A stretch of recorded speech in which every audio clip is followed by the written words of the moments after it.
اللہ تبارک و تعالیٰ نا اپنے بندوں سے بڑی محبت فرماتا ہے، اور رب کریم تو ساری مخلوق سے ہی بڑا پیار کرتا ہے، لیکن اگر کوئی بندہ نیک بھی ہو، صالح بھی ہو، پرہیزگار بھی ہو، پھر تو وہ اللہ کا محبوب بن جاتا ہے۔ اور رب کریم کی یہ بھی منشا ہے، اللہ تعالیٰ کی یہ بھی رضا ہے کہ جس سے اللہ محبت کرتا ہے نا، اس سے لوگ بھی محبت کریں۔ قرآن مجید میں اللہ کریم نے فرمایا ان الذین آمنوا وعملوا الصالحات سیجعل لهم الرحمن ودا، بے شک جو لوگ ایمان لانے کے بعد نیک اعمال کریں، رحمان لوگوں کے دلوں میں ان کی محبت پیدا فرما دے گا۔ صحیح بخاری اور صحیح مسلم میں حدیث ہے، نبی پاک علیہ السلام فرماتے ہیں جب اللہ تعالیٰ کسی بندے سے محبت کرتا ہے تو حضرت جبریل امین علیہ السلام کو بلاتا ہے، اور بلا کر کے فرماتے ہیں جبریل میں فلاں آدمی سے محبت کرتا ہوں، آسمان دنیا پہ اعلان کر دو کہ سارے لوگ اس سے محبت کریں۔ اور پھر فرماتے ہیں کہ اے جبریل امین علیہ السلام آپ دنیا میں لوگوں کے دلوں میں یہ بات ڈال دیں کہ اللہ فلاں آدمی سے پیار کرتا ہے، لہذا سارے اس سے محبت کرو۔ صالحین کا پیار دین کا بہت بڑا حسن ہے۔ بخاری میں، مسلم میں، کتب احادیث میں ایک پورا باب ہے کہ کسی سے محبت کرو تو اللہ کی رضا کے لیے، اور کسی سے بغض رکھو تو اللہ کی رضا، پورا باب ہے، ایک دو حدیث نہیں۔ حضور نے فرمایا جس سے تم محبت کرو نا اللہ کی رضا کے لیے، اسے بتاؤ بھی کہ مجھے آپ سے محبت ہے، اسے بتاؤ بھی تاکہ وہ بھی آپ کے لیے اچھے جذبہ۔ محبت جو ہوتی ہے یہ اظہار کی محتاج تو نہیں ہوتی، لیکن محبت میں اظہار ضرور ہوتا ہے، محتاج تو نہیں، لیکن ہر چیز دل میں رکھنے کی نہیں ہوتی، کچھ زبان سے کہنے کی بھی ہوتی ہے، کچھ کہنے کی چیزیں بھی ہوتی ہیں، اور وہ کہہ بھی دینی چاہیے، لیکن اتنی ہی کہنی چاہیے جتنی ضرورت ہو، 2 4 5 قدم آگے بڑھ کے نہیں۔ اس میں بھی تکلف آ جاتا ہے، تصنع آ جاتی ہے، بناوٹ آ جاتی ہے۔ فرمایا حضور مجھے اللہ کی قسم مجھے آپ سے پیار ہے، تو حضرت معاذ بن جبل مسکرائے اور مسکرا کے فرمانے لگے کیا کہا تم نے؟ کہا حضور اللہ کی قسم آپ سے پیار ہے۔ فرمایا پھر سوچ کے کہیے۔ کہا اللہ کی قسم آپ سے پیار ہے۔ فرماتے انہوں نے نا میرا کپڑا پکڑ کے مجھے کھینچا اور قریب کر کے کہنے لگے سن، پھر میں نے نبی پاک سے سنا ہے جو دو بندے رب کی رضا کے لیے آپس میں محبت کریں، اللہ کی محبت ان کے لیے واجب ہو جاتی ہے، پھر اللہ ان سے پیار کرتا ہے اگر وہ اللہ کی رضا کے لیے محبت کریں۔ ہماری محبتوں میں نا دنیاوی اغراض بڑھیں، اوئے ہوئے، ہر دعوت صرف اسی لیے ہوتی ہے کہ وہ بندہ بلاؤ جو میرے کام آئے گا، ہر تحفہ اس لیے آگے کی طرف روانہ کیا جاتا ہے کہ اس شخص کو بلاؤ جو کل میرے کام آئے گا۔ عزیز بھائی، اللہ کے نیک بندے سے اللہ کا بندہ سمجھ کے پیار کریں، اور اللہ کا نیک بندہ سمجھ کے اس کے ساتھ فوٹو آنا ضروری نہیں، اس کے ساتھ پیار ہونا ضروری ہے۔ اور اگر محبت اخلاص والی ہو، پیار والی ہو، عقیدت والی ہو، تو حضرت ابو ذر غفاری نے تو کہا تھا یا رسول اللہ اگر بندہ کسی نیک بندے سے پیار کرے، نہ اس سے مل سکے، نہ اس طرح کے کام کر سکے، پھر بھی کوئی نتیجہ نکلے گا، تو حضور نے فرمایا پیار خالص کرے، اللہ قیامت کے دن دونوں کو جمع فرما دے گا۔ جو جس سے محبت کرے گا صبح قیامت اسی کے ساتھ ہوگا۔ شاید اسی لیے کسی پنجابی کے شاعر نے کہا تھا کہ اساں جے ہاں گناہیاں دا جدوں اعمال نامہ فرول ہوئے، ذرے ذرے نے سامنے آ جانا ہے، جو جو منہ تھی بولیا بول ہوئے، اساں بھی کول حضور دے بیٹھ رہنا ہے، لکھ عمل ترکڑی تول ہوئے، اودوں کولوں کی رب نے حساب لینا جڑا بیٹھا ہی محمد دے کول ہو۔ تو اللہ کے بندوں سے اللہ کی رضا کے لیے پیار کریں، اس میں للہیت پائی جائے، للہیت ہو، اس میں کوئی اور نہ ہو، بندہ ہو اور اللہ کی رضا ہو، یعنی درمیان میں رب ہو، اور تیسرا وہ شخص ہو۔ رضا الہی جب مقصود ہو پھر شکوے بھی پیدا نہیں ہوتے، پھر شکایتیں بھی پیدا نہیں ہوتی، پھر اپنی مرضی کے بندہ جملے بھی نہیں بیان کرتا، پھر کسی جگہ کوئی تکلف بھی اس میں نہیں پایا جاتا۔ تو خالصتاً لوجہ اللہ تعالی آپ اللہ کے بندوں سے محبت کریں اور خاص ان کے لیے جذبات پیدا کریں. آپ کی طبیعت میں خاص جذبہ ہو, خاص شوق ہو, کسی پراپوگیٹ کرنے والے کے کسی پراپوگنڈے کا شکار نہ ہو. آپ کی طبیعت ہو, طبی میلان ہو, ذوق ہو. حضرت حرم بن حیان تابعی ہیں, فرماتے ہیں جب میں نے یہ حدیث سنی نا کہ نبی پاک علیہ السلام نے فرمایا ہے کہ حضرت اویس کرنی ان کی دعا کی برکت سے اللہ میری امت کے لوگوں کی بخشش کرے گا. اور جب میں نے یہ سنا کہ حضرت مولا علی جیسے لوگ, حضرت عمر فاروق جیسے لوگوں کو جبہ دے کے بھیجا گیا ہے اور حضور نے بھیج کے کہا ہے کہ اویس سے کہنا میری امت کے لیے دعا کرے, تو فرماتے ہیں میرے سینے میں لو لگ گئی کہ میں حضرت اویس کرنی سے ملوں. میری طبیعت لگ گئی, میرا شوق آ گیا کہ میں خواجہ اویس کرنی رضی اللہ تعالیٰ عنہ سے ملوں. میں نکل پڑا, اللہ کے بندے کے لیے نکلا. حضرت حرم بن حیان کہتے ہیں, اس کو ابن الجوزی نے بھی لکھا ہے, داتا گانج بخش علی اجویری نے بھی لکھا ہے, کہتے ہیں میں ڈھونڈنے لگا حضرت اویس کرنی کو, بڑے شہروں میں گیا پر وہ ملے نہیں. داتا صاحب کہتے ہیں وہ حال والے آدمی تھے, ان پر بھی حال تاری رہتا تھا, اسی کسے دے کچھ نہیں جے لگ دے تے نہ کوئی ساڈا دردی, وہ بھی اپنی کیفیت میں رہتے تھے. داتا صاحب نے لکھا ہے جب دنیا ہستی تھی حضرت اویس کرنی رویا کرتے تھے, جب لوگ روتے تھے تو وہ ہنستے تھے. وہ سادہ غذا کھاتے تھے, کسی سے کوئی لین دین نہیں, اپنے طرز کلام, اپنی زندگی. یہ لوگ بھی بڑے شاندار ہوتے ہیں.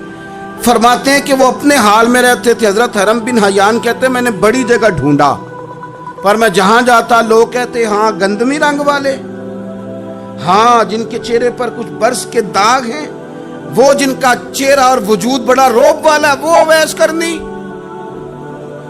کہتے ہیں میں ڈھونڈتا ڈھونڈتا جس شہر میں جاتا لوگ کہتے وہ آئے تھے پر چلے گئے. وہ کسی نے کہا تھا نا, اویسیوں میں بیٹھ جا, بلالیوں میں بیٹھ جا, صفیں تو سب بچھی ہیں, تو عشق والیوں میں بیٹھ جا. فرماتے میں وہ صفیں تلاش کرتا ڈھونڈتا, نہ ملے مجھے.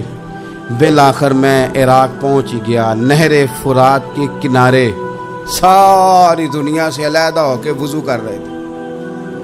کہتے ہیں میں پیچھے کھڑا ہوں, میں نے جا کے کہا السلام علیکم, تو حضرت اویس کرنی چہرہ اٹھا کے کہنے لگے وعلیکم السلام حرم بن حیان. تو میں نے کہا حضور آپ مجھے جانتے ہیں؟ فرمانے لگے عارف تو روحی من روحی کا, میری روح تیری روح کی جاننے والی ہے.